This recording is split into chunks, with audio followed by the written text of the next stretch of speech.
Salam keberagaman, pemirsa kabar marginal, salam perjuangan juga, terutama pada hari-hari terakhir ini ya, yang sedang seru-serunya.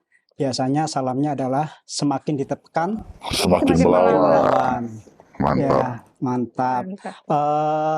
Kabar marginal pada edisi kali ini kebetulan saya Taufik Tantowi Anwari menggantikan Istiqonita sebagai host utama karena anaknya sedang sakit dan harus ke rumah sakit. Gitu ceritanya. Jadi Baik, Mas. ini serep Cadangan cadangan ya. Nah, pada kali ini kita sudah ada kedatangan dua narasumber. Yang pertama namanya Sinta Maharani. Dia jurnalis Tempo, juga sekarang aktif sebagai ketua bidang gender, anak dan kelompok marginal di Aliansi Jurnalis Independen Indonesia. 10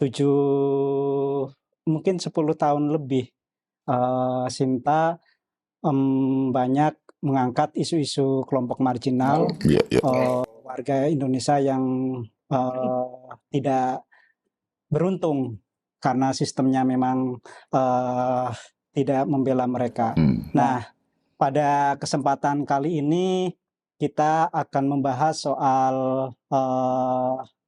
anarkisme. Kenapa anarkisme? Karena beberapa tahun terakhir, terutama mungkin pasca aksi akhir Agustus tahun 2025, teman-teman yang dikaitkan dengan anarko, dengan pandangan dan sikap anarkisme itu dikriminalisasi, dikejar-kejar sama negara. Sebetulnya juga tahun 2018 May Day, anarko sudah mulai disasar oleh negara juga. Jadi ini penting, kenapa harus dibicarakan dalam podcast kabar marginal, karena kelompok ini bagian yang sangat marginal, yang sangat disingkirkan oleh sistem yang memang belakangan dianggap negara ini semakin militeristik dan otokratik. Narasumber berikutnya ada namanya Mas Adi, kita sebut aja Adi. Nanti bisa perkenalan langsung. Adi, apakah memang mengidentifikasi diri bagian dari komunitas anarko atau seperti apa, karena punya persentuhan dan pengalaman banyak di gerakan-gerakan anarko di Indonesia. Oke, kita mungkin masuk ke Adi. Gimana kabar anarko hari ini? Baik, Mas. Baik ya, meskipun sedang dikejar-kejar ya. Iya, jadi makasih banget nih buat Mas Taufik gitu ya, udah diundang ke sini untuk ngobrolin soal anarkisme dan hal-hal yang nanti mungkin akan kita diskusiin gitu. Pertama-tama saya mau memperkenalkan diri gitu ya. Saya sebut saja Adi Manusia gitu. Tentu saja itu bukan nama asli saya. Karena ya sebagaimana kita ketahui bareng-bareng gitu, hari ini kita sedang dalam, sebetulnya bukan hari-hari ini ya, tapi tadi Mas Taufik udah ngomong 7 tahun terakhir gitu ya, kelompok anarko itu memang sudah diburu menjadi semacam dalam tanda kutip kambing hitam baru gitu ya, ketika hantu PKI sudah tidak begitu laku lagi gitu ya, kayaknya mereka butuh justifikasi baru untuk tetap melakukan perburuan terhadap warganya, sehingga ya udah kali ini anarko aja yang kita buru. Kira-kira gitu, Mas. Terus untuk disclaimer, saya juga ingin ngomong bahwa anarkisme itu tidak percaya sama keterwakilan gitu. Jadi keberadaan saya hari ini kemudian juga tidak mewakili siapa-siapa kecuali diri saya sendiri gitu. Saya nggak mewakili kelompok tertentu, organisasi tertentu, ataupun siapapun gitu ya. Jadi kita percaya pada demokrasi langsung dan yang lain sebagainya, sehingga kemudian ketika saya hadir di sini gitu tidak untuk mewakili kelompok anarko gitu, kayaknya enggak gitu ya, tapi lebih untuk apa namanya, ya berbagi perspektif aja sebagai seorang individu yang kemudian adalah pegiat, bukan pegiat bahasanya, apa ya, penganut, bukan penganut juga, tapi ya pegiat lah, Ya, anarkisme, aktivis anarko. anarkisme. Nah, kan teman-teman banyak yang nggak tahu nih sebetulnya anarkisme itu apa, anarko itu apa. Yang biasanya banyak dipahami oleh masyarakat kita, anarko itu tukang rusuh, tukang membuat apa namanya gaduh gitu. Nah, Adi, boleh dong ceritain anarko itu seperti apa, biar teman-teman tahu, terus sejarahnya bagaimana gitu. Iya, Mas. Jadi sebetulnya ini saya sebetulnya sering podcast, Mbak. Cuma baru kali ini nih agak-agak serius kayak. Karena topiknya ngeri-ngeri sedap ya. Iya, apalagi biasanya saya kalau podcastan jadi host, tiba-tiba jadi narsum, kaget juga ya, ternyata ya. Ternyata jadi host itu punya privilege tersendiri ya buat neken-neken narsum. Canda, Mas. Oke. Tapi kira-kira sebetulnya gini, anarkisme itu dapat kita sederhananya tuh dia dapat kita sebut sebagai sebuah gagasan gitu ya, sebuah pemikiran, sebuah sikap yang pada prinsipnya apa namanya, menentang segala bentuk hierarki, menentang segala bentuk yang kita namakan hierarkisme, termasuk negara gitu. Ya, ya. Sehingga ketika kemudian pertanyaannya selanjutnya adalah kenapa anarkisme dan teman-teman anarkis gitu ya, kemudian apa namanya diburu oleh polisi dan yang lain sebagainya, itu sebetulnya hal yang nggak mengagetkan juga buat kami gitu. Karena ya kami melawan hierarkisme, teman-teman anarkis gitu ya, melawan hierarkisme yang kemudian wujud paling apa namanya, wujud paling ekstrimnya adalah negara. Lalu kemudian ya secara otomatis negara pasti akan menyasar kami gitu, kira-kira gitu ya, menyasar anarkisme sebagai gagasannya itu sendiri, maupun menyasar teman-teman atau individu-individu atau kelompok-kelompok yang kemudian mengimani, dalam tanda kutip mengimani gitu ya, anarkisme. Meskipun ini akhirnya juga jadi lucu gitu, mengingat Indonesia negara yang katanya menjunjung tinggi hak asasi manusia, Ya. dan anarkisme sebagai sebuah gagasan dia seharusnya juga punya ruang untuk hidup gitu ya, dia sah untuk hidup karena dia merupakan bagian dari kebebasan berpikir gitu ya. Lalu teman-teman anarkis yang menyuarakan anarkisme itu juga dilindungi oleh kebebasan berbicara gitu, yang merupakan bagian tak terpisahkan dari hak asasi manusia gitu, dia hak sipil dan politik. Jadi ya kira-kira gitu, Mas Towi. Lagi ke Adi, jadi mungkin gerakan teman-teman anarko di Indonesia juga akhirnya underground ya, di bawah tanah, karena belakangan diburu itu, atau memang sejarahnya masuk ke Indonesia juga sejak awal sebagai underground gitu. Nah ini nih Mas, pertanyaan masuk ke Indonesia itu kan kemudian mengindikasikan bahwa seolah-olah anarkisme itu ideologi atau gagasan atau pemikiran yang tidak berasal atau tidak muncul secara organik, gitu ya. Ya. Padahal enggak, Mas. Padahal banyak ada teman-teman anarkis gitu yang kemudian mencoba menelisik bagaimana beberapa kultur di Indonesia itu sebetulnya anarkis. Gitu. Nanti mungkin teman-teman penonton gitu, audiens bisa ngecek Pustaka Catut. Dia kemudian mengeluarkan beberapa series buku gitu. Betul. Ada Anarki di Alifuru dan yang lain sebagainya, dan lain sebagainya. Ada Di 5 atau Maluku ya. ada 5 atau 6 gitu. Yang kemudian ternyata anarkisme itu sudah hidup sebelum ada terma anarkisme itu sendiri gitu. Karena kan anarkisme itu bicara soal gaya hidup, jalan hidup dan yang lain sebagainya. Contoh paling sederhana juga yang mungkin paling mudah kita recognize gitu ya. Itu ketika kita bicara soal Raden Kohar atau yang kita kenal sebagai Mbah Samin. Mbah Samin itu gerakannya tuh gerakan anarkis. Anarko ya. Anarkis dia. Iya.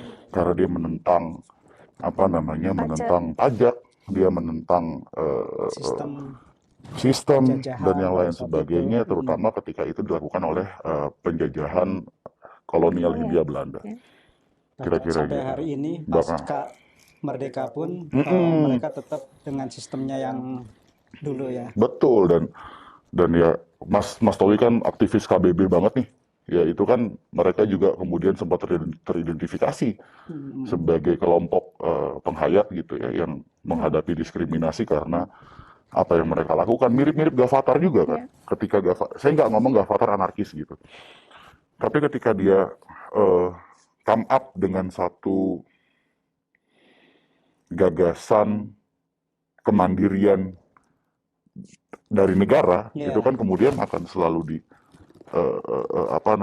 didemonisasi, dikriminalisasi, karena negara itu butuh untuk selalu merasa dibutuhkan oleh rakyatnya sebagai legitimasi kenapa dia harus ada, kan kira-kira gitu.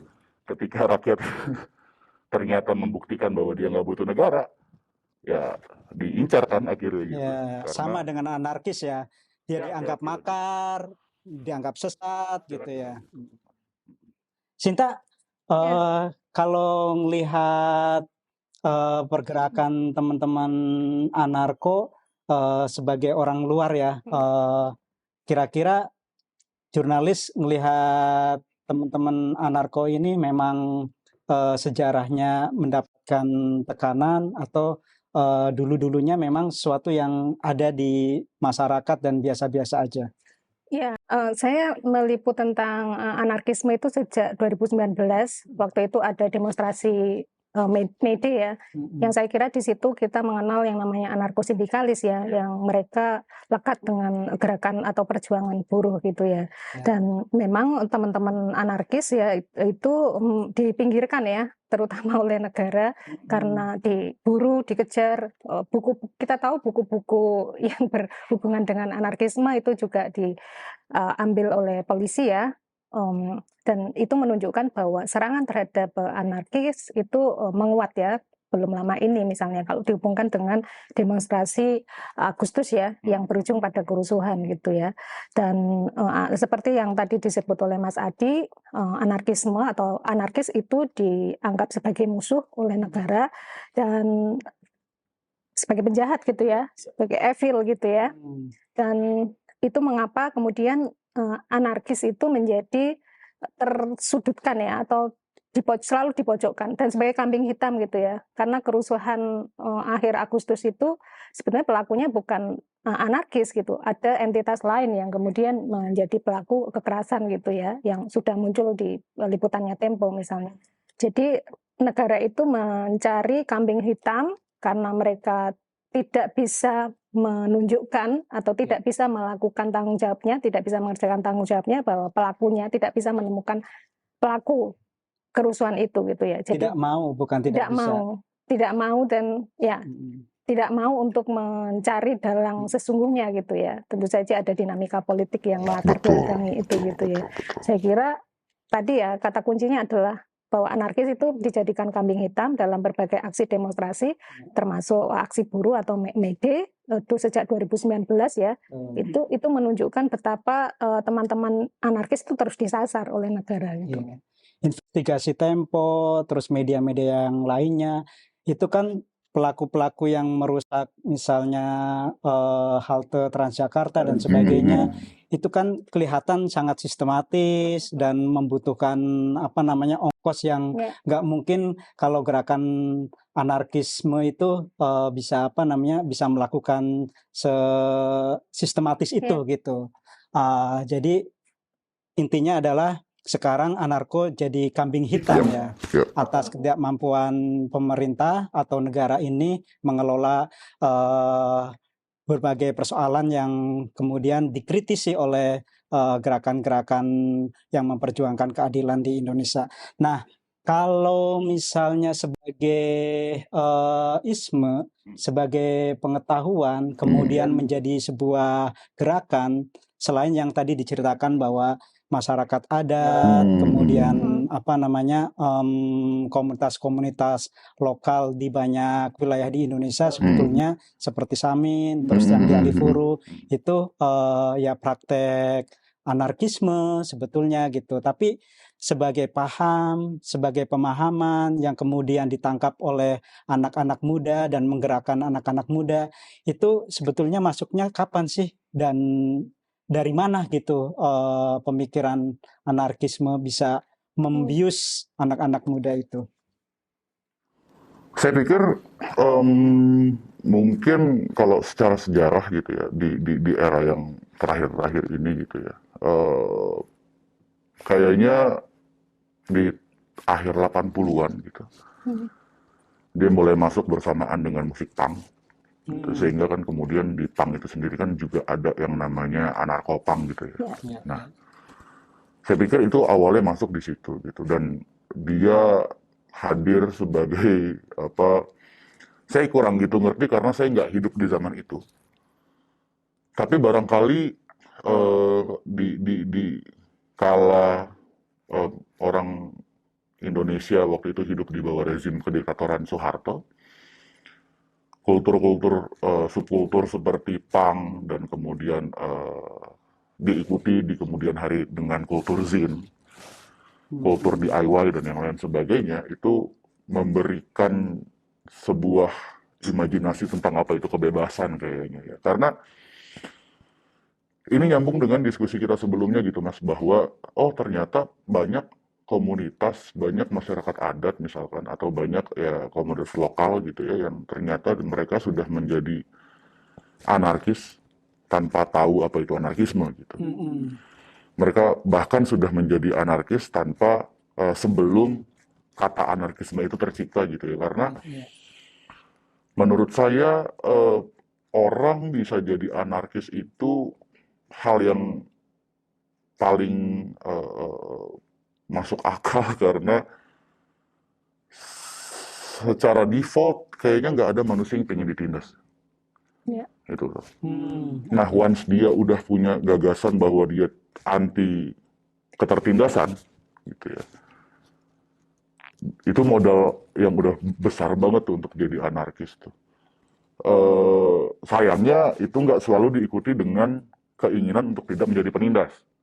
Mereka punya keinginan untuk tidak ditindas, tapi sayangnya nggak selalu diikuti dengan keinginan untuk tidak menjadi penindas, kira-kira gitu. Nah, saya pikir itu modal kenapa kemudian anarkisme itu bisa sangat tumbuh dan diterima oleh banyak orang di berbagai generasi gitu ya, karena mungkin mereka punya hasrat untuk gue nggak pengen ditindas nih, kemudian dapat anarkisme, oh klik, gitu, kira-kira gitu ya. Dan apa namanya, saya pikir itu dulu aja deh, biar ada bahan buat yang lain. Ya, soalnya tadi Sinta udah nyebut nih anarko-sindikalisme gitu, yang lekat dan dekat dengan gerakan buruh. Pekerja. Sebetulnya kalau ngelihat varian ya, yang ada di Indonesia, Sinta ngelihatnya apakah memang yang dominan itu anarko-sindikalisme atau seperti teman-teman yang mungkin tadi disebut oleh apa namanya Adi, bahwa setiap orang pada dasarnya setiap manusia nggak mau ditekan kan gitu. Nah mungkin ada yang tidak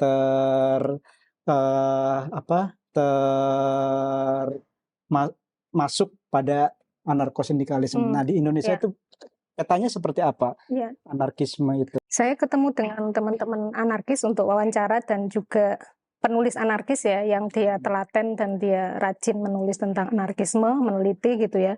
Misalnya Bima Satria ya, dia adalah penulis sejarah independen. UKSW ya dia ya? Iya, UKSW, udah lulus ya, dan sekarang sedang di penjara dia. Jadi Bima itu menulis tentang anarkisme masuk itu jauh sebelum kemerdekaan. Itu ya, dia meneliti itu. dan Multatuli misalnya ya, kalau kita Oke. tahu Deus Dekker. ya atau Deus Dekker, dia kan menulis tentang Max Havelaar ya. Novel itu kan kental dengan pembelaan dia terhadap pribumi yang ditindas oleh kolonial gitu ya. Dan ada pemerasan terhadap pribumi, kemudian petani di novel itu yang ditindas, dimintain upeti dan lain-lain, tidak hanya oleh pemerintah kolonial tapi juga pejabat daerah setempat gitu ya. Nah, lalu Multatuli marah ya. Nah, dan Bima menulis bahwa Multatuli kecenderungannya adalah seorang anarkis gitu ya. Dan itu kan jauh sebelum kemerdekaan. Yep. 1860 itu Multatuli menulis Max Havelaar gitu ya. Dan ada juga tahun 1914 sampai 1916 itu ada gerakan buruh ya, aksi mogok di perusahaan kereta api di Delhi. Ya. Nah, setelah kemerdekaan Indonesia, itu anarkisme ditekan oleh rezim Soekarno gitu ya, karena menolak negara gitu.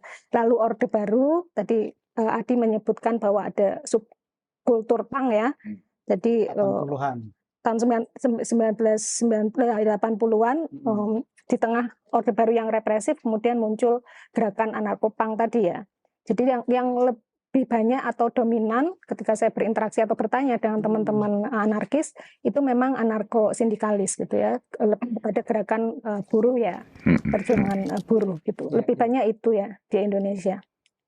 Meskipun sebenarnya variannya banyak ada banyak ya. Dan kita juga nggak tahu karena susah mengidentifikasi seperti yang tadi disampaikan oleh Adi, ternyata ya nggak bisa mengatakan bahwa saya bagian dari anarko yang mana dan sah mewakili kelompok itu gitu ya. Betul. Nah, kalau untuk identifikasi personal sih bisa aja. Saya punya hak penuh gitu untuk mengidentifikasi diri saya bagian dari anarko mana gitu ya. Tapi kemudian ketika bicara, berarti kehadirannya si Adi mewakili kelompok ini ya enggak, itu yang kita tolak gitu. Karena konsep keterwakilan itu sendiri problematik dalam kerangka anarkisme. Betul. Kira-kira gitu. Ada juga anarko feminisme ya, anarkisme feminis, terus juga individualis, terus jadi ada ragamnya tuh macam-macam gitu. Jadi nggak tunggal, dan ini sangat menarik ya anarkisme itu karena beragam, terus membela kebebasan berpikir ya, kebebasan berekspresi. Saya kira poinnya adalah pembebasan manusia ya. Gitu. Bahkan yang liberal pun yang masih percaya negara secara minimalis ya, libertarian masih mendaku bagian dari anarko meskipun masih percaya negara. Jadi memang variannya dari yang menentang sampai yang bisa bernegosiasi gitu ya. Tapi memang mungkin kalau musik itu kan ada ya bukunya ya, Anarchy, State and Utopia. Tapi memang kalau yang menjadi main anarkisme anarkisme yang memang yang banyak dikenal, dia anti negara dan anti kapitalisme. Gitu kan ya. Coba Adi bisa jelaskan sebetulnya semangat apa gitu anarkisme ini? Anarkisme itu bisa dikatakan harus selalu anti negara sih. Saya pikir ketika pun tadi Mas Towi bilang ada kelompok anarkis atau siapapun gitu yang kemudian masih kompromi dengan negara, saya pikir itu dalam kerangka taktis aja tuh. Tapi dalam kerangka ideologis, dalam kerangka prinsip dia pasti anti negara gitu. Dan pasti anti kapitalisme karena ciri khas dari kapitalisme itu penindasan. Makanya ada satu fenomena yang lucu gitu yang muncul dan ini kerap menjadi bahan olok-olokan buat anarkis gitu ya. Adanya ANCAP gitu, ANCAP, anarkis kapitalis gitu. Itu tuh oksimoron banget gitu. Gak mungkin kita menjadi anarkis gitu. Tapi pada saat yang bersamaan, mendukung kapitalisme gitu itu sangat gak mungkin. Karena ciri khasnya dia dua hal yang memiliki ciri khas yang saling bertentangan satu sama lain kan. Anarkisme bicara soal pembebasan, tapi kapitalisme itu sendiri kemudian bicara soal bagaimana eksploitasi dilakukan dan yang lain sebagainya gitu. Sehingga Ya, saya pikir itu yang membuat kenapa gerakan anarkosindikalis juga kemudian menjadi salah satu yang saya nggak bisa bilang dia paling diminati sebetulnya sih Mbak. Menurut saya itu dia barangkali paling relevan hari ini gitu Betul. ya. Oke. Tapi kalau untuk yang paling diminati mungkin masih ada kayak varian anarko individualisme gitu, Individualis. karena mungkin dia akan lebih mudah dalam tanda kutip karena dia akan main solo player aja Iya. gitu. Atau misalkan anarko feminisme gitu ya. Ya. Itu juga banyak peminatnya karena banyak orang yang mulai ngerasa bahwa kita nggak bisa ngomongin soal katakanlah ketimpangan gender dan yang lain sebagainya tanpa dilihat dari perspektif kelas. Ya. Bagaimana ternyata diskriminasi terhadap Perempuan. gender lain selain laki-laki, Non-biner. gitu ya, gender lain selain laki-laki gitu, perempuan, non-biner dan yang lain sebagainya itu sengaja diciptakan untuk Ya. kepentingan pasar. Ya.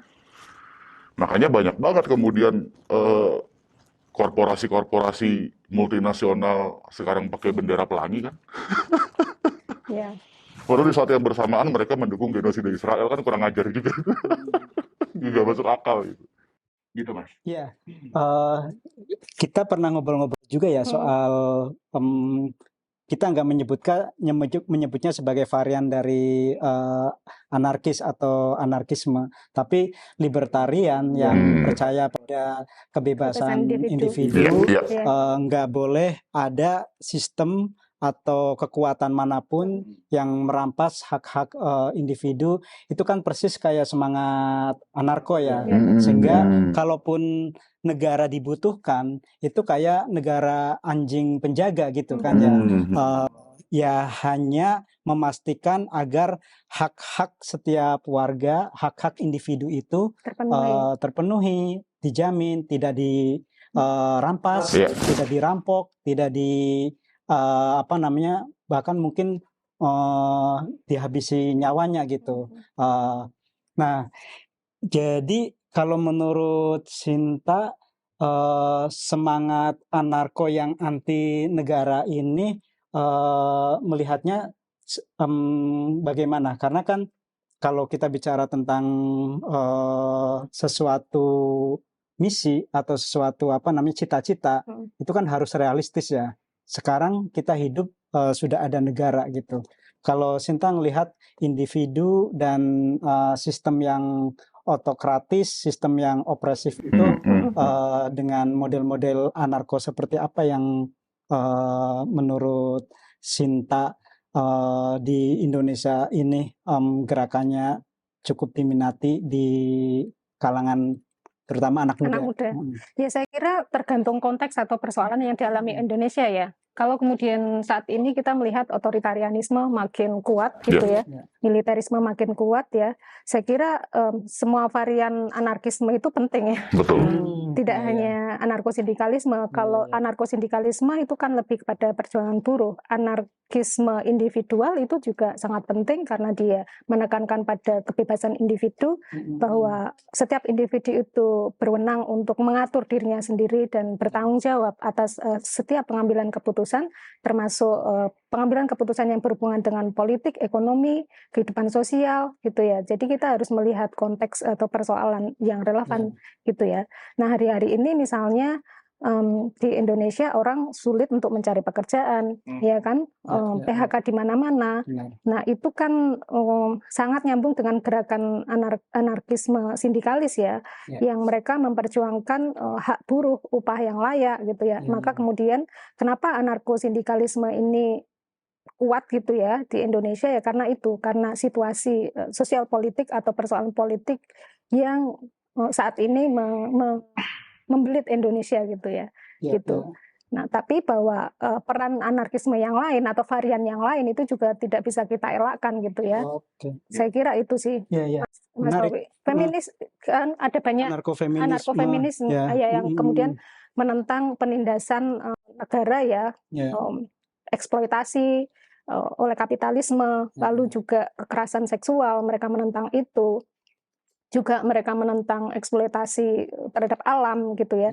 Jadi ada banyak feminis yang juga turun, anarkisme feminis ya, yang turun ke banyak tempat misalnya di konflik agraria, kalau menyangkut konflik agraria ya, penggusuran dan lain-lain.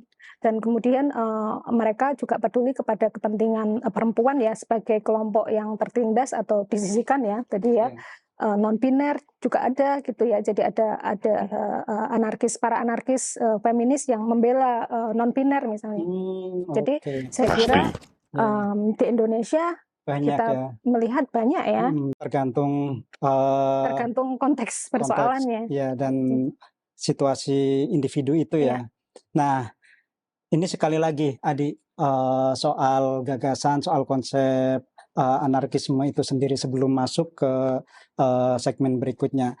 Nah, boleh nggak Adi ceritakan pengalaman pribadi Adi bersentuhan dengan anarkisme ini? Karena kan katanya ya, dirimu jauh lebih muda, usianya mungkin terpaut lebih dari 10 tahun dari saya gitu. Artinya informasi-informasi yang didapat oleh Adi dan generasi anarko seusia Adi itu kan pasti dari banyak kulakan gitu. Entah karena pengalaman, ketemu dengan teman anarko, entah karena diskursus yang kemudian didapat dari internet gitu. Jadi katanya memang nggak mungkin juga anarko itu berdiri sendiri sebagai gerakan ya. Ada keterhubungannya dengan gerakan yang di tingkat global. Boleh nggak Adi cerita mulai kapan terbius oleh anarko sebagai cara pandang, cara hidup, kemudian cara berlaku gitu, sampai mungkin bisa mengidentifikasi bagian anarko yang seperti apa dan mimpi seperti apa Indonesia di masa depan buat Adi sendiri. Wah, ini panjang nih, Mbak. Iya. Pertanyaannya Mas. Karena pribadi. Saya pikir saya juga bisa ceritain pengalaman teman saya juga gitu yang saya kenal secara individu gitu ya, secara personal. Nah, percaya nggak percaya Mas, banyak yang jadi anarkis tanpa mereka tahu bahwa mereka anarkis. Gitu. Banyak yang tahu menjadi anarkis tanpa mereka lebih dulu membaca buku-buku soal anarkisme. Saya punya lebih dari satu teman gitu yang kemudian menjadi anarkis karena mereka punya pengalaman ketertindasan yang sangat valid. Lalu kemudian insting naluriahnya muncul untuk lepas dari penindasan tersebut, disertai dengan karena ditindas gak enak, maka gue gak pengen jadi penindas, jadi dia anarkis tuh. Baru kemudian bacaan-bacaan kulakan-kulakan itu hanya mengasahnya aja untuk lebih, oke, konsepnya ternyata seperti ini, teorinya ternyata seperti dan yang lain sebagainya. Pengalaman-pengalaman individual yang kayak gitu itu banyak banget Mas. Jadi memang kemudian yang membedakan, makanya kalau Mas Tauik dan Mbak Sinta perhatikan, dibanding dengan ideologi lain yang barangkali berpusat pada pada nama gitu ya, katakanlah Marxisme, Leninisme, Maoisme gitu ya. Anarkisme kan tidak anarkisme itu kan tidak kemudian menyebutnya Bakuninisme atau Kropotkinisme atau Emma Goldmanisme gitu kan enggak gitu. Karena kita menghargai pengalaman individu, masing-masing individu, dan itu semuanya sama-sama setara gitu. Bahwa kemudian ketika mereka menciptakan satu pemikiran atau mengeluarkan satu pemikiran, ya itu kita apresiasi sebagaimana mestinya aja gitu. Tapi tidak memusatkan pada individu atau siapapun gitu, secara tertentu gitu, tapi bahwa semua orang punya pengalaman individu yang sama-sama valid. Tidak ada penokohan ya? Tidak ada penokohan. Bahwa kemudian hari ini saya tampil ke sini pakai masker itu ya selain karena selain karena risiko keamanan gitu, mitigasi dan segala macam, itu juga gerakan tanpa wajah itu kan merupakan ciri khas anarkis juga gitu, karena memang anti sama yang namanya penokohan, vanguardism dan yang lain sebagainya gitu. Nah, kalau untuk pribadi saya pikir kenapa saya terbius dengan anarkisme, karena saya ya pernah ada di masa ingin terlihat keren, pasti semua orang gitu ya. Saya membaca banyak eh, apa namanya literatur. literatur dan segala macam, dan ternyata setelah membaca ini dan membaca itu dan begitu melihat, oh ternyata negara komunis juga gagal Ya, di banyak tempat gitu. Ya. ya.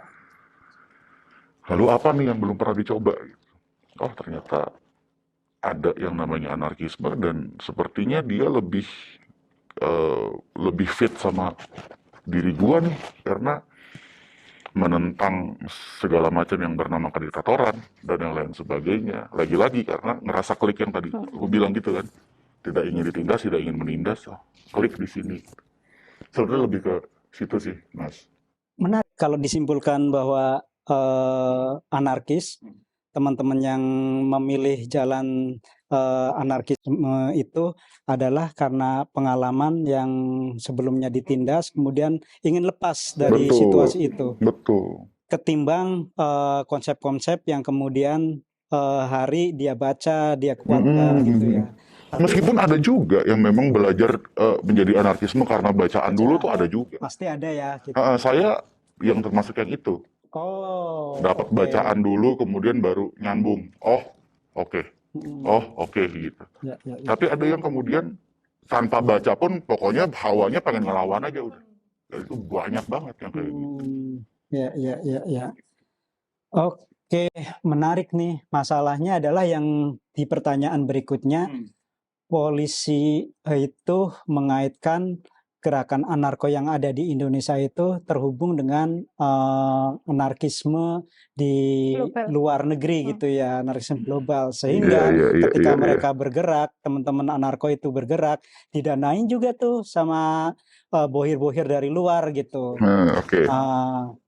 Nah, benarkah gerakan-gerakan di akhir Agustus lalu itu gerakan yang organik atau seperti tuduhan polisi semuanya dibohirin sehingga rusuh di mana-mana? Itu sebetulnya tadi udah dijawab sama Mbak Sinta tuh. Ya polisi nggak mampu aja ngebongkar atau nggak mampu aja dia untuk misalkan katakanlah melihat bahwa ternyata rakyat semarah itu sama satu sistem penindasan bernama negara ini yang isinya di dalamnya ada polisi, ada DPR, dan yang lain sebagainya.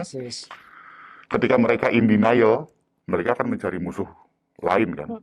Oh ini didalangi nih. Oh ini kemudian nggak organik nih. Padahal jangan-jangan memang seorganik itu. Tentu kita nggak punya alat untuk mengukur atau tolok ukur yang benar-benar bisa dipakai bahwa nyebut ini organik atau enggak. Semuanya pasti akan penafsiran subjektif individu gitu. Tapi kan kita bisa melihat secara bersama-sama gimana dia muncul secara sporadik dan dia muncul di banyak tempat gitu. Lah kalau misalkan ternyata dia tidak organik kan nggak mungkin itu muncul di banyak tempat dengan satu masalah yang memang itu saja masalahnya. Kan orang kemudian terpantik ketika pasca Afan almarhum Delides Barakuda. Ya, marah kan kita, maksudnya gini kan kita sama-sama tahu ada yang namanya fenomena Lastrow phenomenon dengan segala perlakuan polisi terhadap komunitas masyarakat adat, terhadap orang-orang yang membela lingkungan, terhadap demonstran dan yang lain sebagainya. Ternyata Afan menjadi sedotan terakhir tanpa mengurangi rasa hormat terhadap almarhum Afan gitu ya. Dia menjadi sedotan terakhir yang membuat orang tuh marah banget. Memantik protes publik ya. Memantik protes publik, Mbak. Kayak mungkin ya wajar kan kalau misalkan aku kemarin baru dari kantor polisi misalkan bikin laporan kehilangan ayam. Ternyata untuk bikin laporan kehilangan ayam, kambingku juga hilang akhirnya gara-gara lapor polisi. Untuk membayar polisinya gitu. Ya kan? Kemudian di tempat lain juga hal serupa itu muncul. Dengan kemarahan yang udah ada, dengan bara yang udah ada gitu, tiba-tiba disiramlah pakai bensin yang mewujud dalam kematian Afan itu. Meledak udah pasti di mana-mana. Loh kok alih-alih mereka introspeksi diri gitu, malah wah ini pasti ada yang dalangi nih, mereka marah-marah sama kita. Loh enggak, kerja lo pada nggak becus. Kerja lo yang pada jahat gitu, yang selalu identik dengan kekerasan. dan kekerasannya itu struktural serta kultural gitu. Lalu ketika muncul teman-teman anarkis dan teman-teman lain yang bukan anarkis marah sama mereka dan kemudian melakukan tindakan-tindakan yang seolah-olah kekerasan, mereka bilang, wah itu mereka menggunakan kekerasan. Lo duluan pak. Kira gitu ya, kita harus ngomongnya gitu kan. Lo duluan, dan itu kan dilakukan oleh polisi, dilakukan oleh DPR dalam kekerasan dalam bentuk yang lain gitu. Kurang kekerasan apa ketika ada orang di Jawa Barat, anak balita meninggal karena tubuhnya dipenuhi cacing. Di saat yang bersamaan, anggota DPR digaji 3 juta per hari pada waktu itu. Itu kurang keras Dapat tunjangan rumah pula dapat ya. tunjangan rumah pula. Itu kurang keras apa ketika masih banyak orang yang barangkali untuk bisa makan dia harus kerja tiap hari gitu. Hanya untuk makan, kira-kira gitu. Jadi pendefinisian ulang soal apa itu kekerasan dan yang lain sebagainya sebelum kita bicara soal kenapa anarkis identik dengan kekerasan dan yang lain sebagainya juga, itu ya barangkali perlu kita lebih gali tuh. Ya. Karena itu yang selalu menjadi senjata mereka untuk mendemonisasi anarkis. Ya. Betul. Gitu. Label-label yang Label-label. dibuat oleh negara ya, terutama aparat terhadap teman-teman anarkis. Sinta, secara umum ya, sebagai media di Indonesia, media melihat peristiwa akhir Agustus itu kemudian mengkambing hitamkan anarko sebagai gerakan ya, itu investigasi teman-teman seperti apa? Apakah benar yang disampaikan oleh Adi tadi, karena memang negara harus nyari kambing hitam, terus yang kedua mungkin pentingnya negara juga menutupi ketidakmampuannya gitu. Melihatnya seperti apa konstruk dari peristiwa akhir Agustus, demonstrasi itu. Ya, kalau kita melihat karakter anarkis itu kan mereka tidak ada komando ya. Ya, leaderless. Ya, tidak ada tokoh ya. Lalu juga sistemnya desentralisasi, cair gitu ya. Sementara kerusuhan demonstrasi yang berujung kerusuhan akhir Agustus itu sangat terlihat komando, terstruktur. Dan teman-teman anarkis itu nggak mungkin punya banyak duit atau punya kapital yang cukup untuk menggerakkan di banyak tempat gitu ya secara bersamaan dan seperti terkomando gitu ya. Temuannya seperti itu. Juga kalau kita melihat saat penjarahan di rumah anggota dewan, itu juga sebagian besar orang yang datang ke situ itu tidak menggunakan penutup wajah ya. Kalau kita melihat karakter anarkis itu ketika mereka melakukan berbagai demonstrasi atau aksi langsung, itu mereka selalu berhati-hati gitu ya. Karakternya adalah selalu berhati-hati dan menggunakan penutup wajah atau sebagai bentuk perlindungan ya. Dan itu mereka punya sistem itu gitu ya. Jadi kalau melihat karakternya, kita tahu bahwa nggak mungkin anarkis melakukan itu gitu ya. Kalaupun ada, barangkali sedikit ya yang terlibat gitu ya. Kalau menurut teman-teman anarkis yang saya wawancara gitu ya. Tapi kalau anarkis terlibat kerusuhan itu dengan menggunakan cara kekerasan yang sangat sistematis, terkomando, itu rasanya tidak masuk akal gitu ya. Kalau kita melihat karakternya anarkis gitu ya. Dan itu kan pembakaran itu di mana-mana ya, dan itu serentak ya. Jadi sepertinya sudah terencana gitu. Sementara anarkis tidak seperti itu, sporadis, gerakannya lebih cair gitu ya. Gitu-gitu. Gitu Mas Taufik. Ya, kesimpulannya kalau berkaitan dengan aksi atau demonstrasi akhir Agustus lalu, sebetulnya pemerintah atau negara salah sasaran ya, menjadikan anarko sebagai kambing hitam, karena itu sangat tidak mungkin dari logika, dari penelusuran dan investigasi karakter gerakan itu.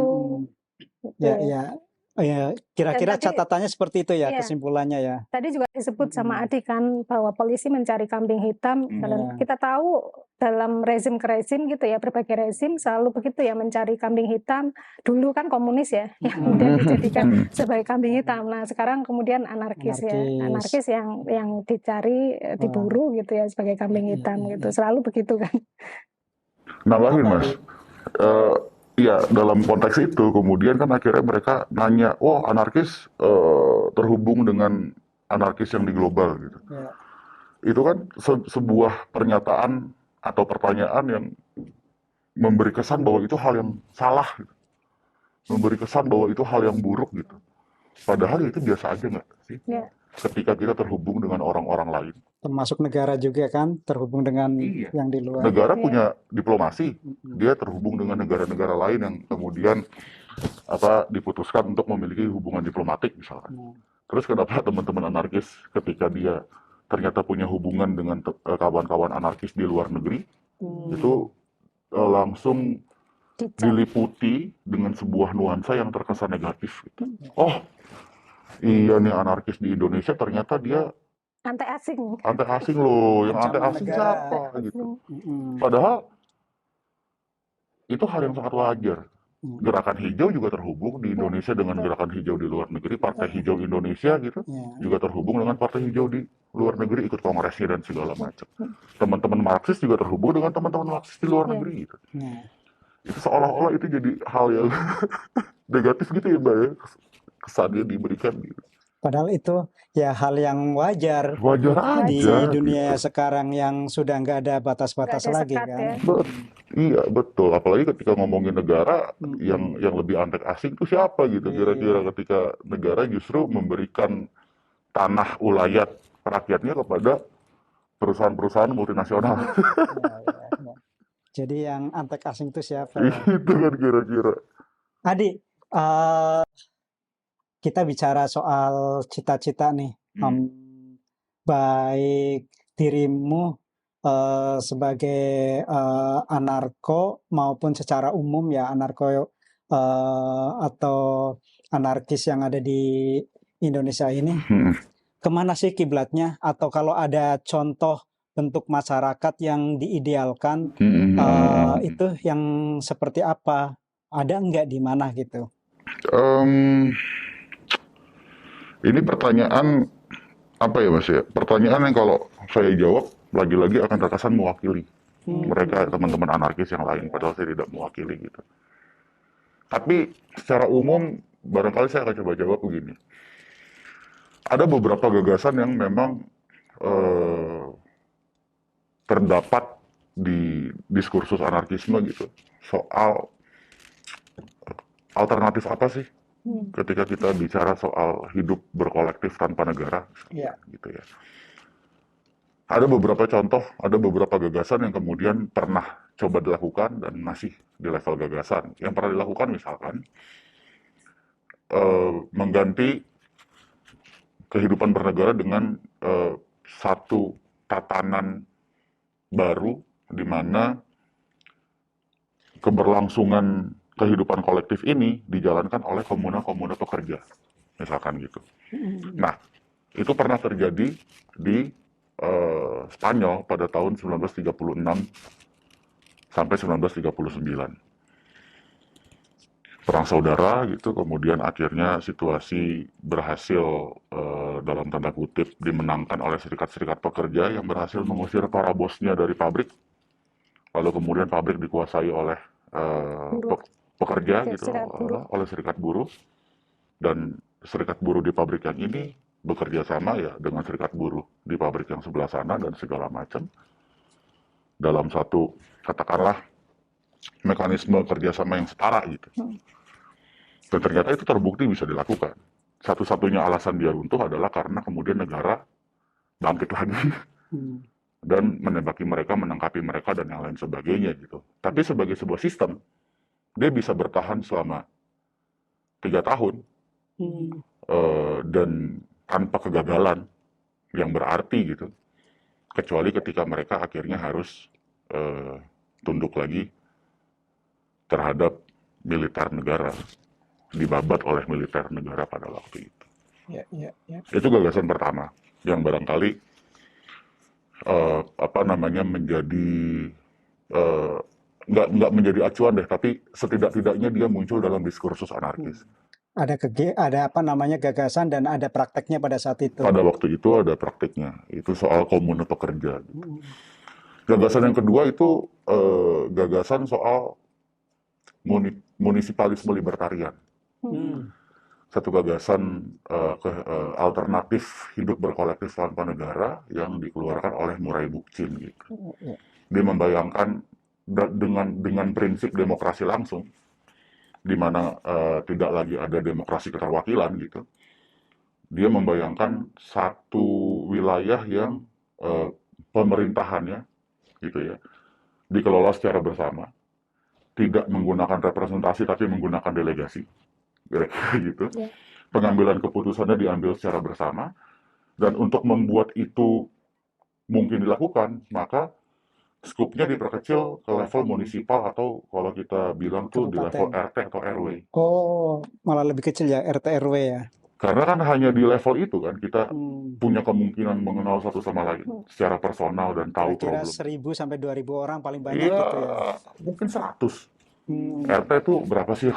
Gitu tahu ya. Tergantung wilayah sepertinya ya. Saya mungkin yang kayak gitu tuh. Itu gagasan munisipalisme libertarian oleh Murray Bookchin. Itu gagasan yang selama ini ada di diskursus teman-teman anarkis ketika bicara soal alternatif apa ketika kita membayangkan dunia pasca negara. Gitu. Yang jelas, apapun bentuknya, entah itu komune pekerja, entah itu munisipal libertarian dan yang lain sebagainya, dia tuh pasti harus dalam satu karakter yang tanpa hierarki. Kemudian ketika pun ada peran, dia perannya fungsional. Ya. Organisasi anarkis itu kan banyak sebetulnya, Mas. Banyak organisasi anarkis gitu. Makanya kan ada juga orang-orang yang kaget, lah anarkis berorganisasi. Iya, anarkis itu berorganisasi. Ada yang berorganisasi gitu. Terus gimana? Nggak ada ketuanya? Nggak ada. Nggak ada wakil ketuanya? Nggak ada. Terus organisasi itu gimana bentuknya? Bentuknya cuma sekretaris dan bendahara aja. Karena perannya peran fungsional, bukan peran struktural.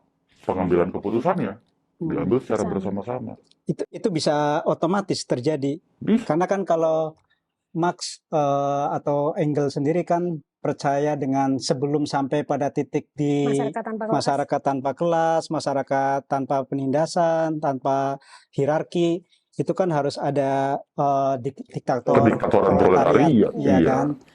Dan dengan sendirinya nanti akan withering away itu sistem itu. Ya kan, sampai pada yang tadi dicita-citakan. Justru kan itu titik perkelahian yang sampai sekarang ternyata nggak selesai-selesai antara Marx sama Bakunin kan. Ketika mereka berkelahi soal metode, Bakunin nggak percaya bahwa masyarakat tanpa kelas itu akan tercapai dengan lewat negara yang dikuasai oleh buruh, atau bahasanya kediktatoran proletariat. Karena menurut Bakunin yang juga kemudian diamini oleh seluruh anarkis bahwa ketika ada muncul satu kediktatoran baru, hanya akan melahirkan penindasan baru gitu. Karena tandanya akan ada yang dominan dan akan ada yang mendominasi dan akan ada yang didominasi kan, kira-kira gitu. Itu yang tidak dipercaya dan ternyata kan terbukti. Sudah berapa banyak negara komunis yang berhasil dibangun dan juga sekaligus runtuh kemudian hari gitu. Jadi aspirasi atau perjuangan teman-teman anarko itu percaya bahwa masyarakat tanpa kelas, masyarakat tanpa hierarki itu dengan sendirinya bisa diupayakan tanpa ada kepanitiaan atau sistem yang disebut diktator proletariat gitu ya. Pastinya. Ada yang ingin disampaikan, Sinta? Soal apa ya, Mas? Soal cita-cita ketika ketemu teman-teman anarko di wawancara itu, sebetulnya cita-cita masyarakat seperti apa sih yang diangankan? Cita-cita mulia ya. teman-teman anarkis itu ya, karena tadi soal pembebasan ya, lalu menentang otoritarianisme, militerisme, ya kan, lalu juga menentang dominasi atas satu kelompok tertentu terhadap kelompok lain misalnya.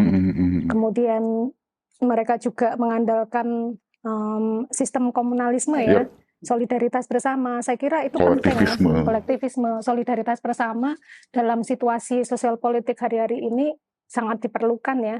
Ketika negara itu melakukan serangkaian represi terhadap masyarakat sipil, kebebasan berpendapat ditekan, kebebasan ekspresi ditekan, teman-teman jurnalis juga mengalami tekanan ya, karena tidak bisa memberitakan secara bebas misalnya karena negara sangat mengontrol gitu ya.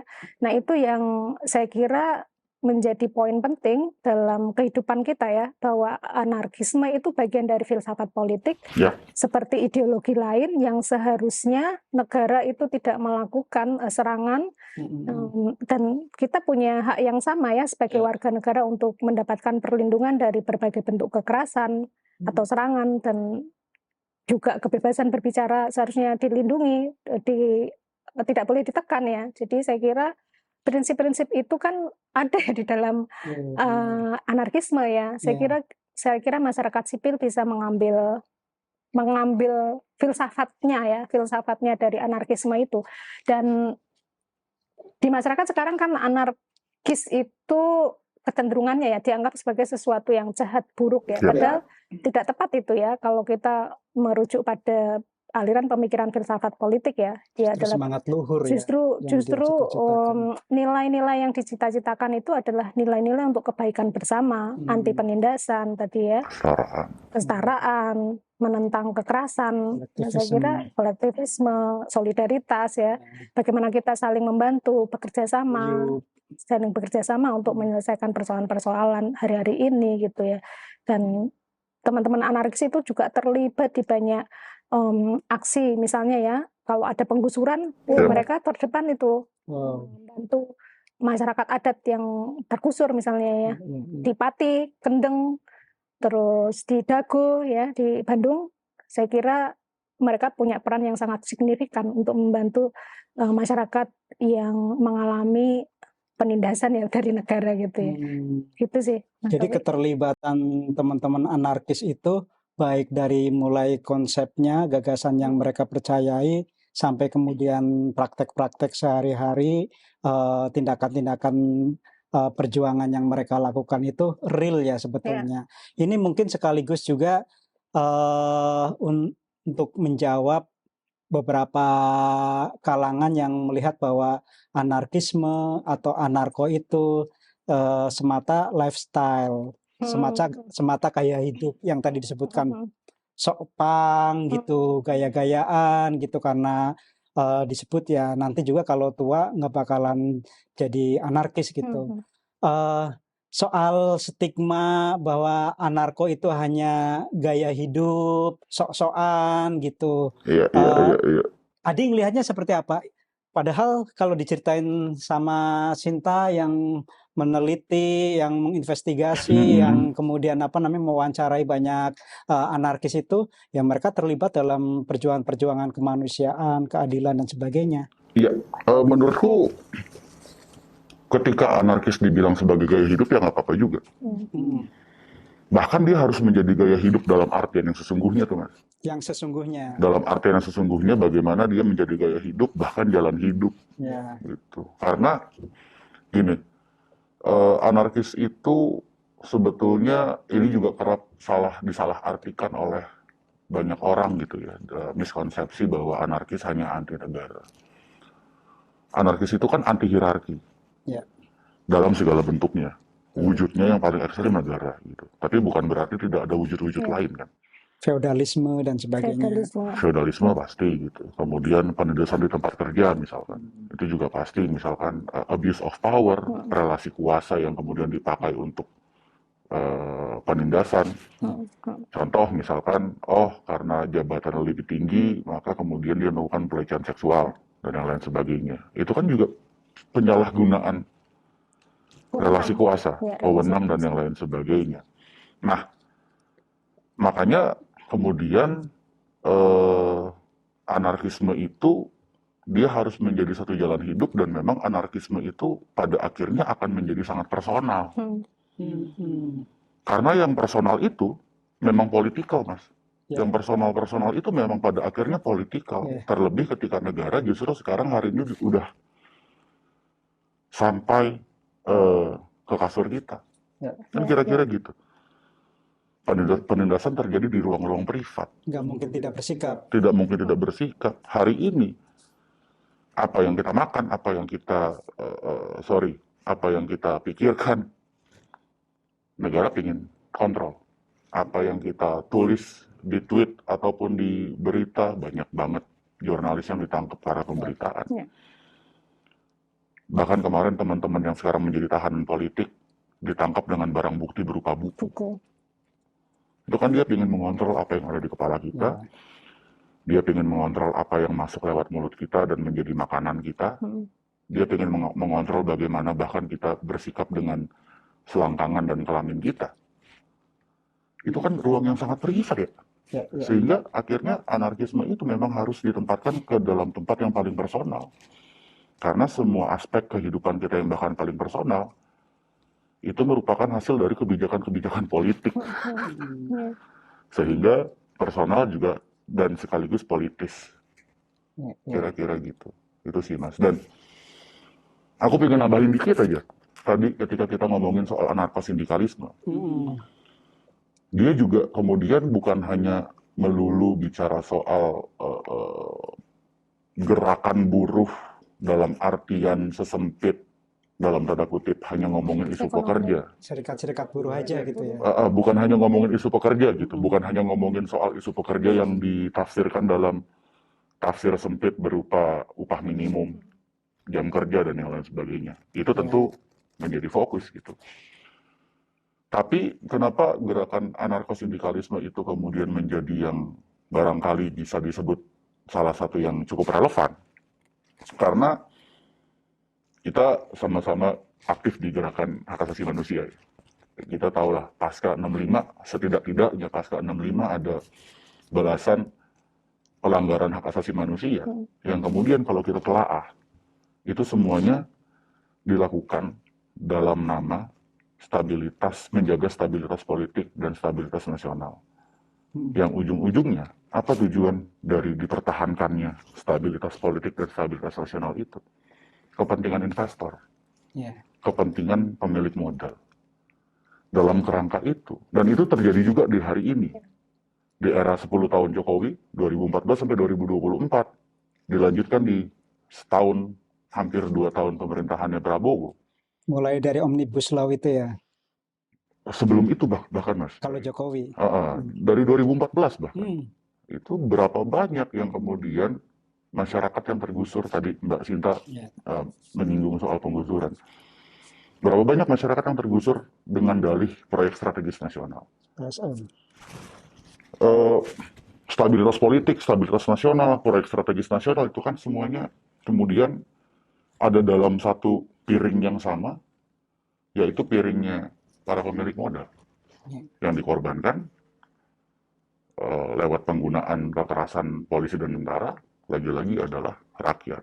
Tapi kepentingan pemilik modal yang kawin-mawin dengan negara gitu kira-kira. Makanya teman-teman di gerakan masyarakat sipil kan juga kemudian mulai mafhum dengan terma state sponsor kapitalisme gitu. Kapitalisme yang kemudian disokong oleh negara. Nah, ketika kita bicara bahwa di sini musuh kita adalah kapitalisme, di sini musuh kita adalah pemilik modal, maka siapa yang berhadapan langsung dengan para pemilik modal? Yaitu para pekerja. Nah, disitulah anarkosindikalisme bermain dalam tanda kutip.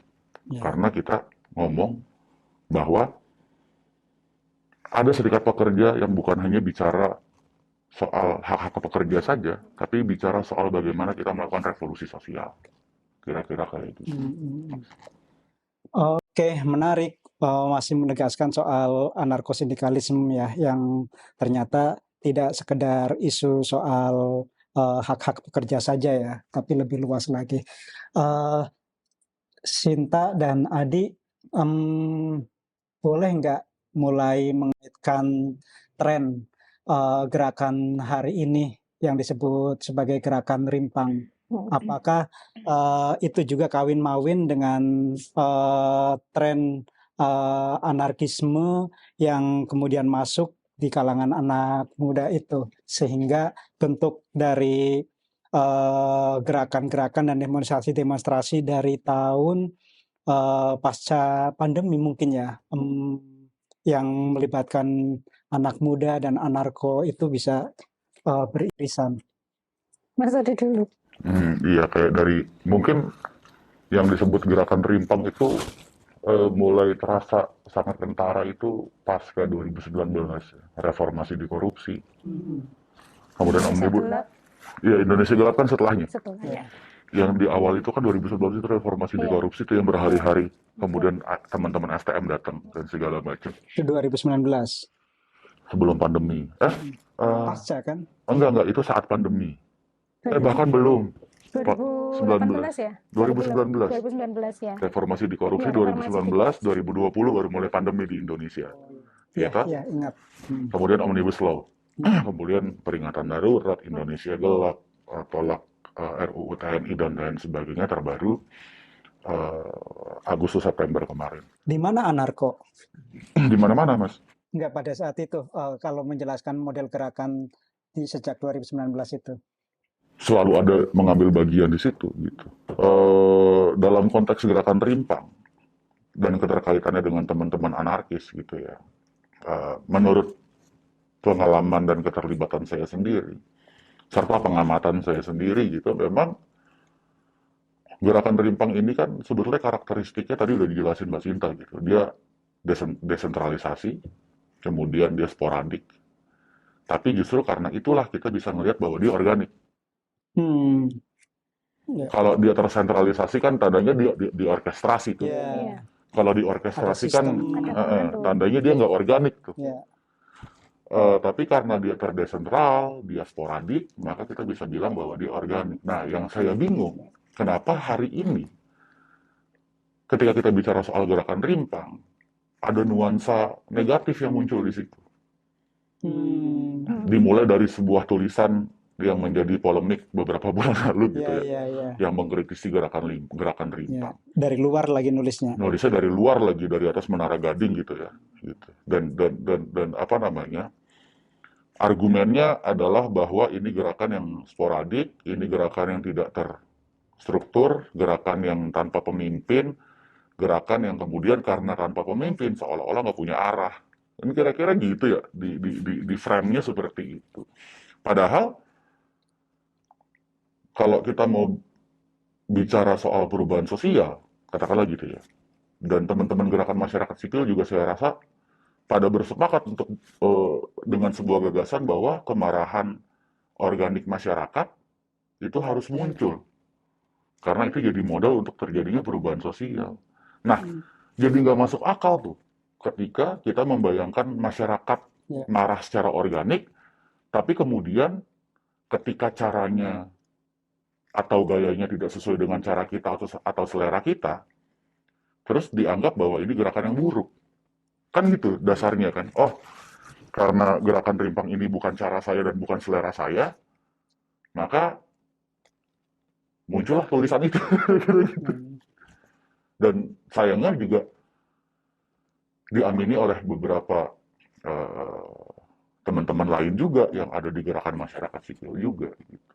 Seolah-olah, lagi-lagi, karena dia terdesentral, karena dia sporadik, maka dia tidak punya tujuan. Jangan-jangan tujuannya sama. Gitu. Jangan-jangan masalahnya bukan gerakannya harus tersentral atau gerakannya harus terpimpin sebagai antitesis dari si gerakan rimpang itu. Jangan-jangan yang dibutuhkan adalah pengkonsolidasian aja. Dengan semangat yang sama-sama anti hierarkis, dengan semangat yang sama-sama leaderless. Karena kan ketika orang membayangkan bahwa ketiadaan kepemimpinan itu adalah hal yang buruk, itu kan dia sedang menghina dirinya sendiri sebagai manusia.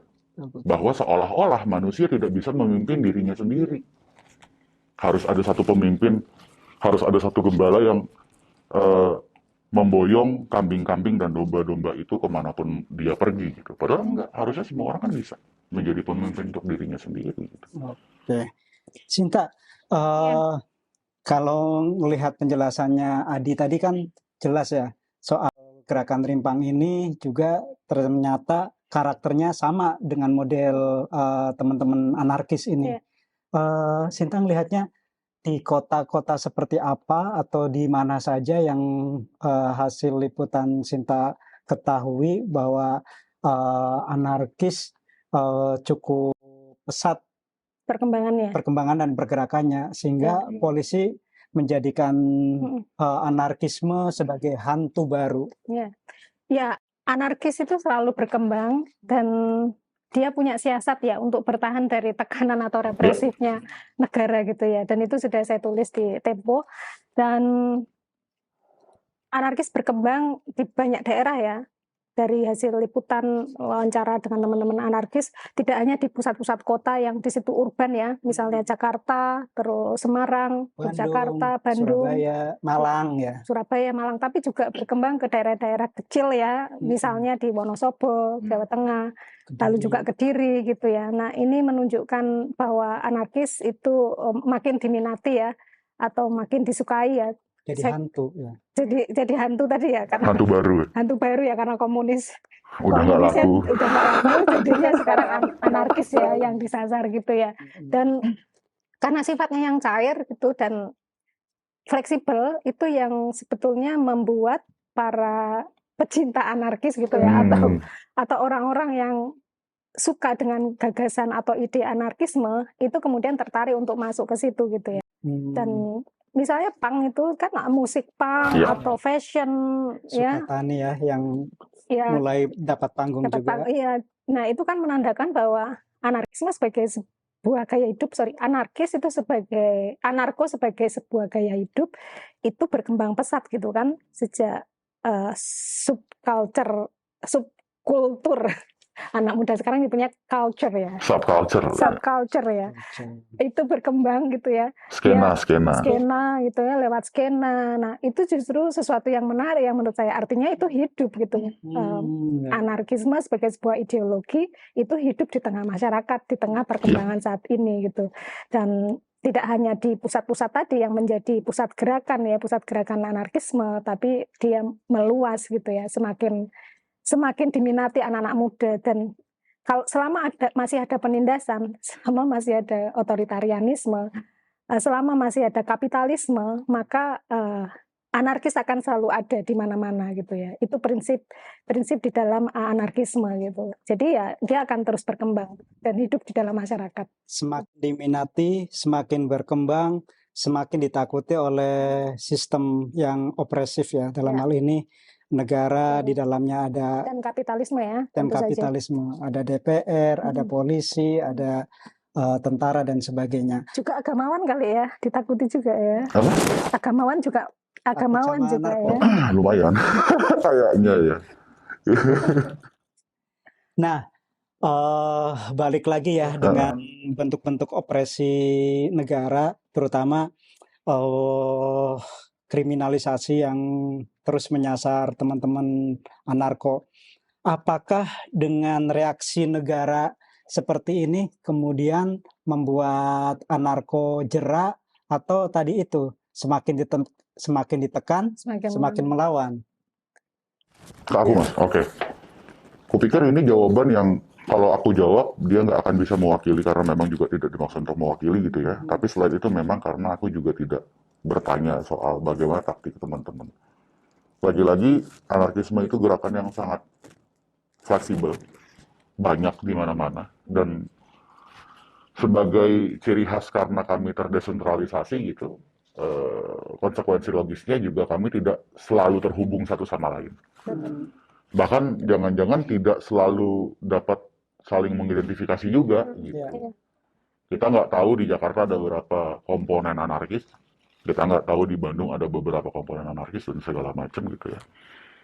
Bahkan jangan-jangan sebetulnya di rumah ibu kosan kita anarkis juga. Nggak tahu gitu karena dia bisa bersifat sangat personal. Tapi kalau pertanyaannya soal apakah ini membuat jerah, saya pikir gini, satu kesepakatan bersama di teman-teman anarkis adalah adanya security culture, Hmm. kultur keamanan. Kultur keamanan ini yang kemudian bentuknya bisa berupa asesmen. Dia menjadi basis teman-teman anarkis selalu melakukan asesmen terhadap situasi hari ini. Ya. Baik itu analisis di level konteks sosialnya Ya. maupun di level mitigasi keamanannya, potensi risikonya dan lain sebagainya. Keluarannya bisa berbeda-beda. Ya.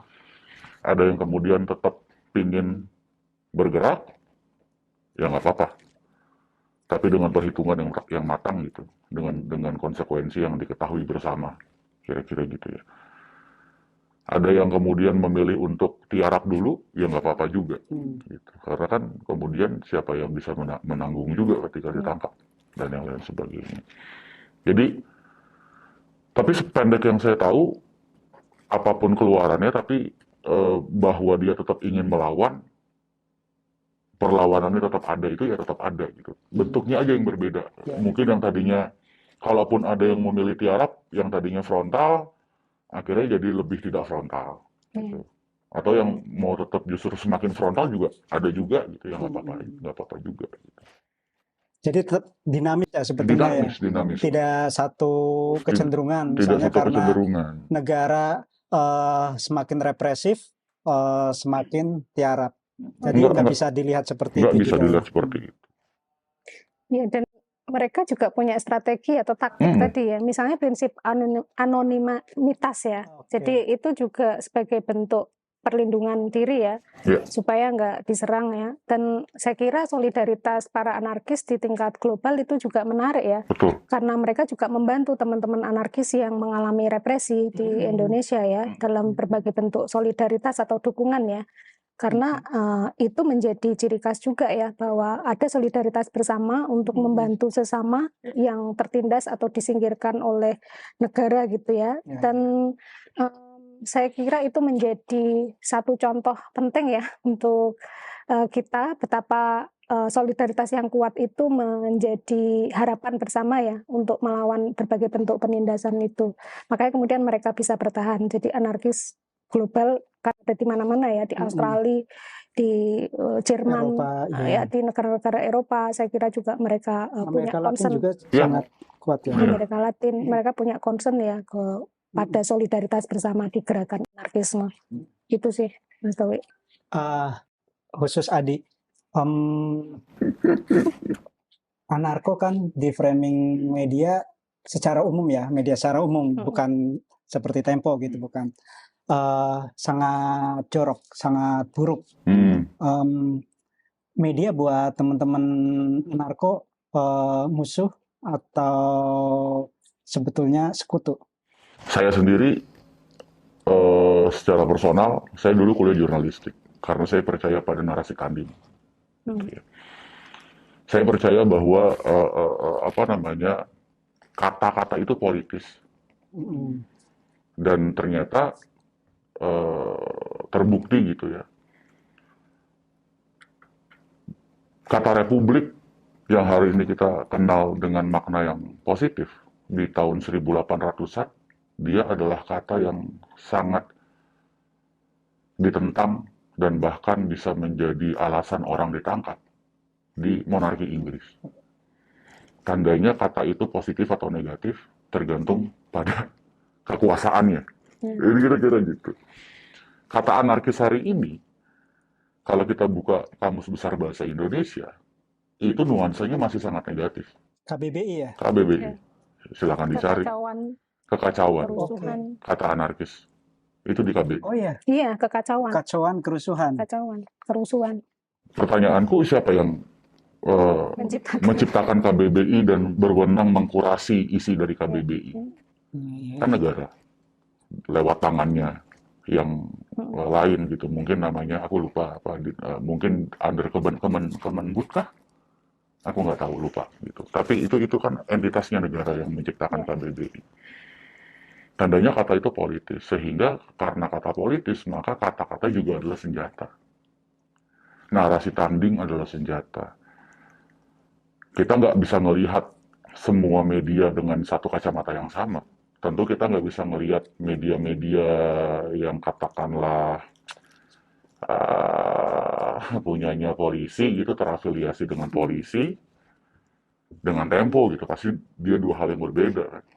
Dia pasti punya perspektif dan cara meletakkan pandangan terhadap satu masalah itu dengan angle yang berbeda juga, dengan perspektif yang berbeda juga. Untungnya hari-hari ini banyak banget, nggak banyak banget ya, tapi udah mulai banyak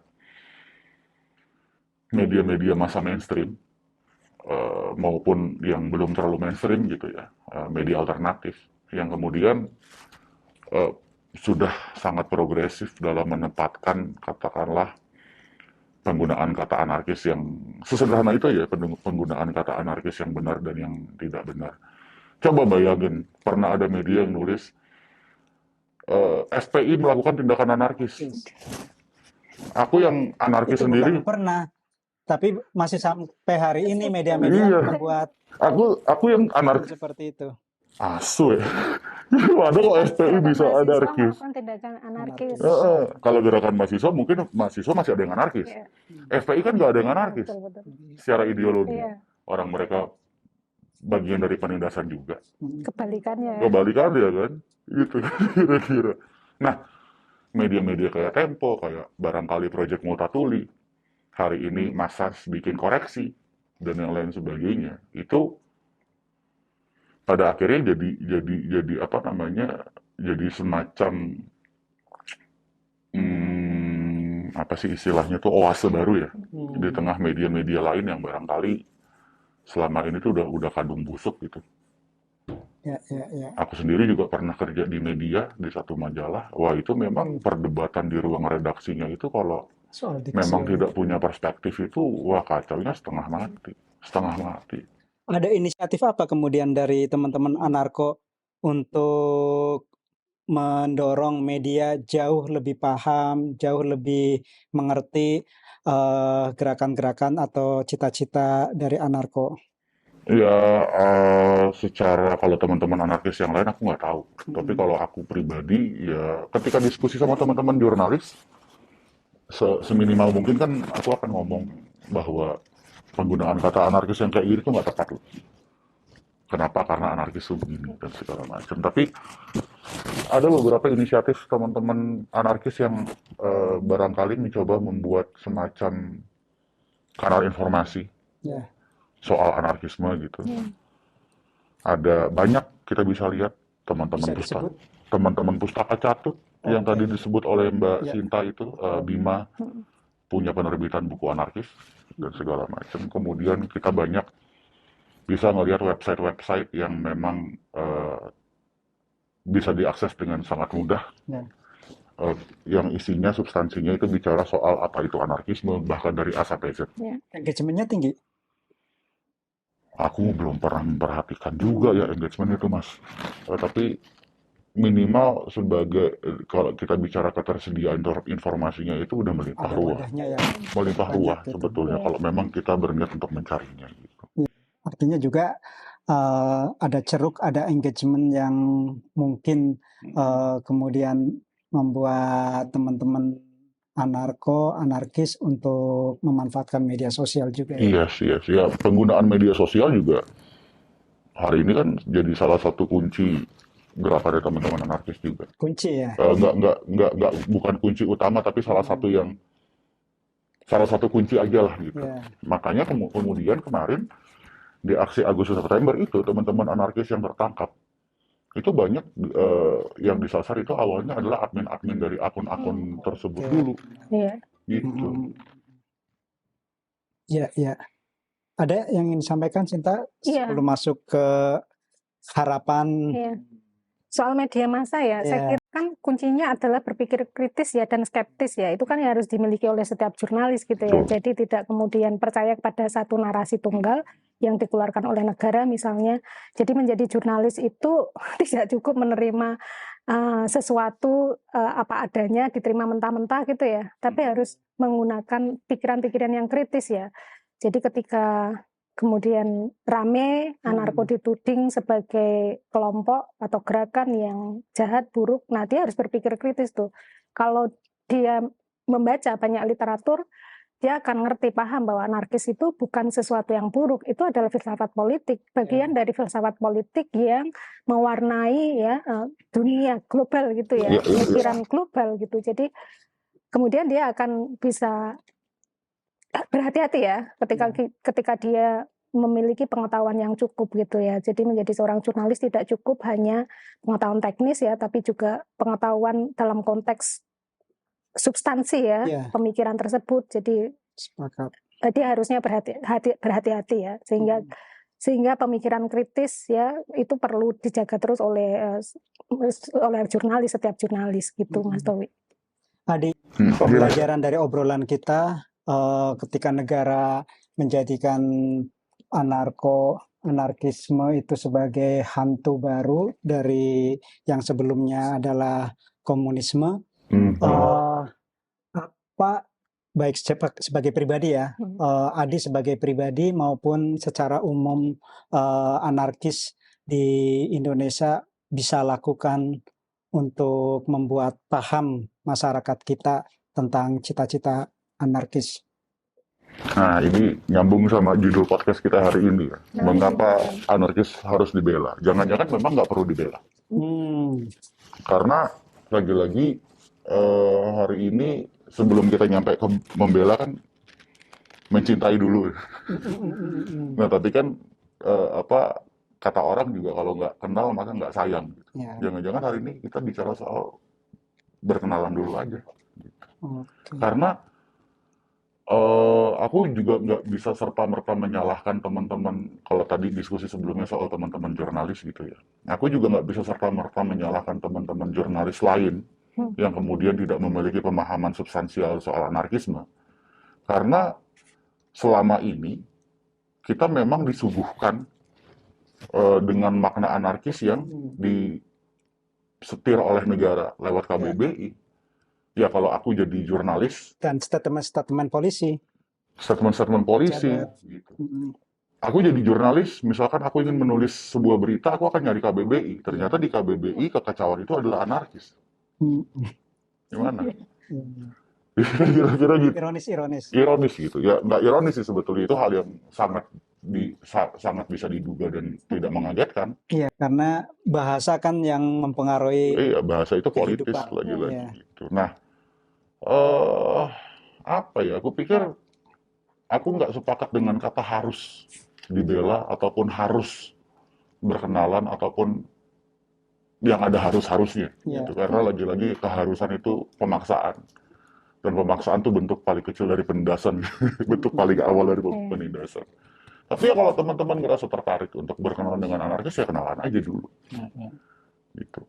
Aku pikir semuanya akan berubah ketika orang mulai memahami dulu apa yang sedang mereka perbincangkan dalam konteks ini, anarkisme, anarkis atau anarko gitu. Baru barangkali nanti kita bisa bicara tuh apakah itu akan membawa situasi teman-teman anarkis ke dalam situasi yang lebih baik atau enggak, ya itu urusan nanti aja. Tapi yang penting kenalan aja dulu, nggak apa-apa. Dan nggak harus juga, kalau mau aja, kalau mau juga nggak apa-apa. Mungkin bisa ke pemirsa, Adi, baik ikhtiar kecil, entah itu pribadi atau sebagai bentuk gerakan, maupun mungkin ada agenda besar, sebetulnya cita-cita yang diimpikan oleh teman-teman anarkis di Indonesia ini buat masyarakat yang lebih adil itu cita-cita seperti apa? Barangkali kalau kita ngomong keadilan itu, kurasa itu harus apply ke semuanya ya, nggak cuman teman-teman anarkis gitu. Itulah sebabnya kemudian aku pribadi maupun beberapa individu yang aku kenal gitu, yang adalah anarkis tapi juga kemudian melibatkan diri dalam gerakan-gerakan yang lain, melibatkan diri dan terlibat dan dekat dengan gerakan HAM misalkan. Aku sendiri seperti itu. Aku adalah seorang anarkis yang kemudian terlibat dalam gerakan HAM. Sebaliknya juga banyak teman-teman yang berawal mula dari gerakan HAM kemudian menjadi anarkis. Gitu. Karena keadilan itu kan tidak pernah sektoral, ya. Dia nggak boleh sektoral, dia harus ke semuanya. Gitu. Jadi kalau bahasa anak-anak HAM-nya ya interseksionalitas itu juga penting.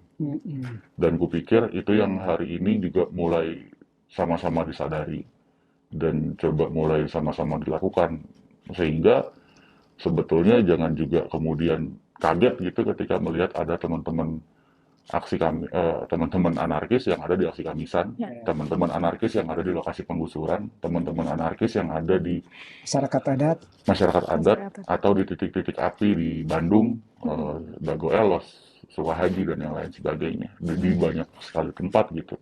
Karena ya itu tadi keadilan itu kan bicara sesuatu yang kemudian harus kita bisa nikmati bersama-sama. Ya, kalau ini harus, gitu. Kalau ini harus. Karena kalau keadilan yang nggak dinikmati oleh semua orang, maka namanya kan nggak adil. Kira-kira kan kayak gitu ya. Iya. Jadi anarkis itu nggak pernah bisa tidur ya. Kalau terjadi ketidakadilan di suatu tempat, dia akan selalu hadir di sana untuk mendorong sebuah sistem tanpa opresi, tanpa penindasan. Iya. Iya, Bisa dikatakan seperti itu kan ya. Tidur sih tetap tidur sih, Mas. Kalau tidur sih tetap tidur ya. Tapi pasti kita menaruh hati di situ kira-kira. Pasti itu akan menjadi concern dari. Jadi aneh kalau negara memusuhi anarkis, kalau masyarakat juga nggak paham dan bahkan terus melabeli anarkis sebagai gerakan yang vandalistik, kemudian membuat kerusuhan ya. Nggak aneh sih, Mas. Sebetulnya kalau kita mau ngomong fair ya. Kalau negara harusnya mereka paham kan diskusi pada kali ini. Kalau negara memusuhi anarkis itu nggak aneh. Ya. Makanya kemudian kita karena iklimnya begitu. Karena memang sudah sewajarnya begitu negara musuhin anarkis. Meskipun lagi-lagi negara dalam tanda kutip harus juga mengikuti tanggung jawab HAM-nya untuk tidak mengebiri gagasan apapun. Tapi di saat yang bersamaan justru yang menjadi concern kita selama ini bukan negara tapi orang-orangnya. Nah, tentu itu menjadi salah satu harapan kita bahwa makin banyak orang yang kemudian paham apa itu anarkisme. Bukan untuk anarkisme dicintai gitu, bukan. Tapi kemudian biar anarkisme bisa menjadi jalan hidup bersama-sama juga. Kan semakin banyak orang yang anti terhadap penindasan kan akan semakin baik. Oke, Sinta. Kalau fungsi mengedukasi dari media, kamu sebagai jurnalis akan menyampaikan apa ke publik tentang anarko yang ada di Indonesia? Ya, yang pertama yang harus dimiliki oleh jurnalis adalah sikap kritis ya, dan memperjuangkan kebebasan berpikir sebagai bagian dari demokrasi itu penting ya, karena jurnalisme adalah bagian dari demokrasi, pilar keempat dari demokrasi, sehingga pemberangusan terhadap anarkis atau ideologi yang lain, saya kira itu harus kita tentang bersama ya. Dan tidak harus menjadi seorang anarkis untuk mencapai atau menginginkan sebuah keadilan sosial, kesetaraan ya, atau nilai-nilai yang lain yang penting bagi kehidupan kita sebagai individu-individu yang bebas ya, kebebasan sipil, kebebasan berbicara, kebebasan berekspresi, kebebasan pers misalnya. Jadi menurut saya setiap individu itu punya pilihan-pilihan termasuk jurnalis, dan berpikir kritis itu menjadi kunci supaya kita menjadi orang yang tidak menutup, atau kita menjadi orang yang terbuka atas berbagai gagasan termasuk anarkisme ya. Dan saya kira itu akan memudahkan kita menjadi seorang jurnalis yang lebih bermakna dan memiliki nilai bagi kehidupan sosial. Itu sih. Nah, sekarang ke negara. Media kira-kira dengan obrolan kita kali ini soal anarkisme dan hak-hak mereka untuk berpendapat, untuk bergerak dan berserikat gitu, menyampaikan pandangannya di muka umum. Harusnya seperti apa kalau media ingin memberi pesan ke negara dan aparat-aparatnya? Ya, konstitusi kan melindungi kita ya, setiap warga negara untuk menyampaikan pendapat, berekspresi, yang seharusnya negara itu tidak mengganggu, tidak merepresi, sehingga seharusnya negara tidak melakukan serangan terhadap kebebasan sipil, termasuk terhadap teman-teman jurnalis atau pers gitu ya. Negara yang demokrasinya maju itu adalah negara yang satu menghargai kebebasan sipil, menghargai setiap orang untuk berpendapat, menghargai setiap orang untuk berpikir, mengeluarkan ide atau gagasan yang dia percayai itu bermanfaat untuk masyarakat misalnya. Salah satunya adalah teman-teman anarkisme, teman-teman anarkis, mereka juga punya sumbangsi untuk Indonesia gitu ya. Nah, saya kira itu penting ya, yang bisa menjadi pelajaran buat kita bersama ya. Gitu sih Mas Towi. Oke, terima kasih Adi, Terima terima kasih. kasih Sinta untuk Terima kasih Mbak diskusinya. Sinta. Pesannya sangat jelas ya, bahwa anarkisme, teman-teman anarkis, gerakan anarko di Indonesia itu harusnya diberi ruang. Harusnya kalau kami bicara harus itu, ya harus dibela karena dia bagian dari warga negara Indonesia yang kesepakatannya di Indonesia itu, konstitusi yang tadi disebutkan oleh Sinta, sudah sangat jelas bahwa pasal 28E ayat 3 Undang-Undang Dasar 45 sudah menyatakan setiap orang berhak atas kebebasan berserikat, berkumpul, dan mengeluarkan pendapat. Jadi gagasan anarkisme, gerakan-gerakan anarko, dan teman-teman anarkis itu harusnya dilindungi oleh negara, justru walaupun mereka melawan negara, sistem negara yang opresif itu, yang represif itu, tapi sebagai warga dengan pandangannya, dengan pendapatnya, dengan gerakannya, dengan hal-hal yang mereka sampaikan di muka umum itu dijamin harusnya oleh negara, karena hal ini juga diperjelas lebih lanjut dalam Undang-Undang Nomor 9 Tahun 1998 tentang kemerdekaan menyampaikan pendapat di muka umum itu dijamin oleh negara. Itu sebagai penutup.